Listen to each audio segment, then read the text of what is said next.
Rasul, saksikanlah bahwa mulai saat ini tidak ada yang paling aku benci di muka bumi ini kecuali berzina.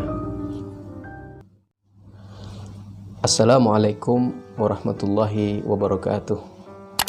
Alhamdulillahi rabbil alamin. Wassalatu wassalamu ala sayyidil anbiya wal mursalin, sayyidina wa maulana Muhammadin wa ala alihi wa sahbihi ajma'in. Amma ba'd. Saudara-saudariku yang dimuliakan Allah, sebagaimana yang kita ketahui bahwa Rasulullah Shallallahu Alaihi Wasallam adalah tauladan yang terbaik di muka bumi ini. Sebagaimana di dalam Al-Quran Allah berfirman, laqad kana lakum fi rasulillahi uswatun hasanah, bahwa di dalam diri Rasulullah itu ada teladan yang baik, ada uswah yang baik yang hendaknya menjadi panutan dan menjadi pedoman dalam kita menjalani kehidupan ini. Kemudian pedoman apakah yang menonjol di dalam diri Rasulullah SAW tersebut? Pedoman yang kita harus ikuti dan hendaknya kita jadikan pedoman kita dalam kehidupan sehari-hari adalah akhlakul karimah yang dimiliki oleh Rasulullah SAW. Maka ketika Rasulullah SAW duduk dengan para sahabatnya, beliau bersabda, innama bu'ithtu liutammima makarimal akhlak. Sesungguhnya aku diutus, kata Rasulullah, untuk menyempurnakan akhlakul karimah. Saudara-saudariku yang dimuliakan Allah, Rasulullah SAW mempunyai akhlakul karimah, yang mana akhlakul karimah beliau ini tidak hanya berlaku kepada orang-orang terdekatnya seperti para sahabatnya, umatnya dan lain-lain. Bahkan Rasulullah berakhlak kepada musuh-musuhnya, kepada orang-orang yang membencinya. Sebagaimana kita ketahui di dalam sebuah riwayat mengatakan bahwa Rasulullah tiap hari pergi ke Masjidil Haram, kemudian ada seseorang yang membenci beliau. Setiap hari beliau meludahi Rasulullah SAW, hingga kejadian itu berturut-turut sampai 3 kali. Namun yang ketiga, Rasulullah tidak melihat orang itu lagi meludahi beliau. Maka ketika itu Rasulullah mencari-cari, ternyata orang yang meludahi beliau sedang sakit, dan Rasulullah mendatanginya terlebih dahulu sebelum orang-orang lain mendatangi beliau.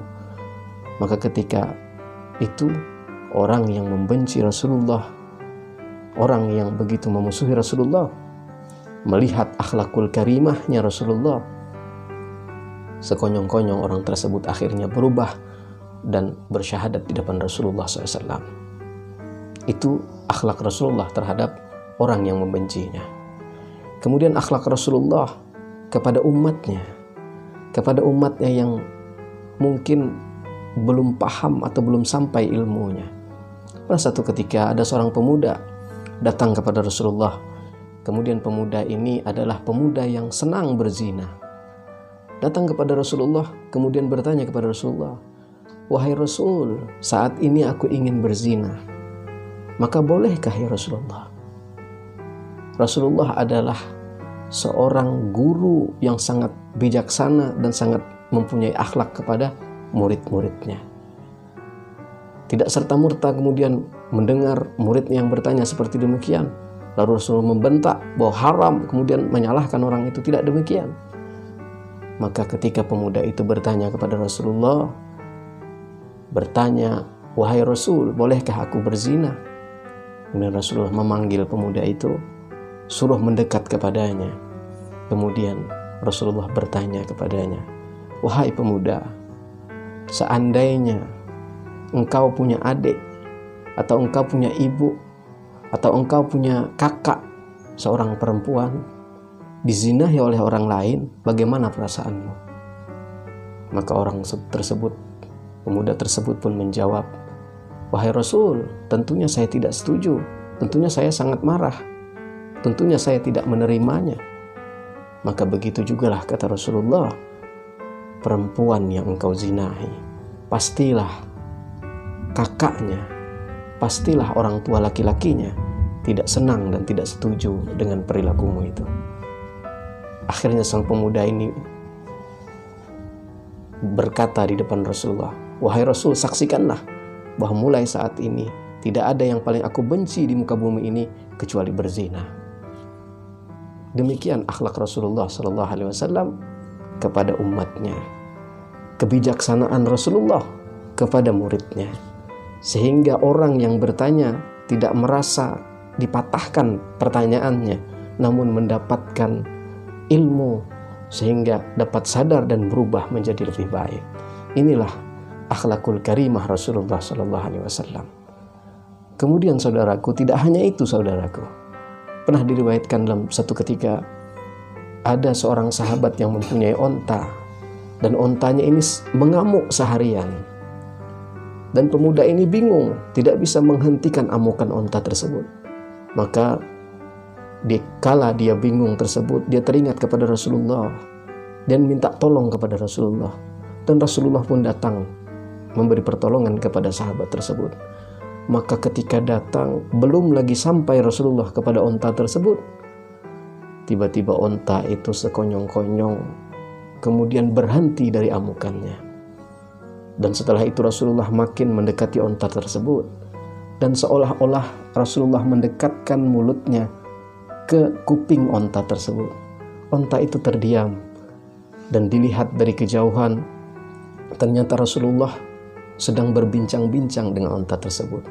Perlu diketahui saudaraku, Rasulullah SAW memiliki semua mukjizat yang dimiliki oleh nabi-nabi terdahulu. Nabi Sulaiman alaihissalam diberi mukjizat oleh Allah Subhanahu wa taala dapat berbincang-bincang dengan hewan. Begitu juga Rasulullah SAW diberi mukjizat oleh Allah Subhanahu wa taala dapat berbincang-bincang dengan hewan seperti onta tersebut. Maka setelah berbincang-bincang, kemudian Rasulullah menemui sang empu atau sang punya orang yang mempunyai onta tersebut. Kemudian Rasulullah mengatakan kepada sahabat yang mempunyai onta tersebut, "Wahai sahabatku, ternyata onta ini mengamuk karena engkau memberi beban pekerjaan kepadanya yang melebihi kemampuannya, dan juga engkau tidak memberi makan yang selayaknya, yang tidak seimbang antara pekerjaan dengan hak pemberian makan yang engkau berikan kepada onta tersebut. Sehingga onta ini ingin protes. Caranya memprotes adalah dengan mengamuk seperti demikian." Maka sahabat ini pun tersadar bahwa memang benar tidak seimbang dengan pekerjaan yang diberikan kepada onta tersebut, dengan beban yang diberikan kepada onta tersebut, dibandingkan dengan memberi hak makanan kepadanya.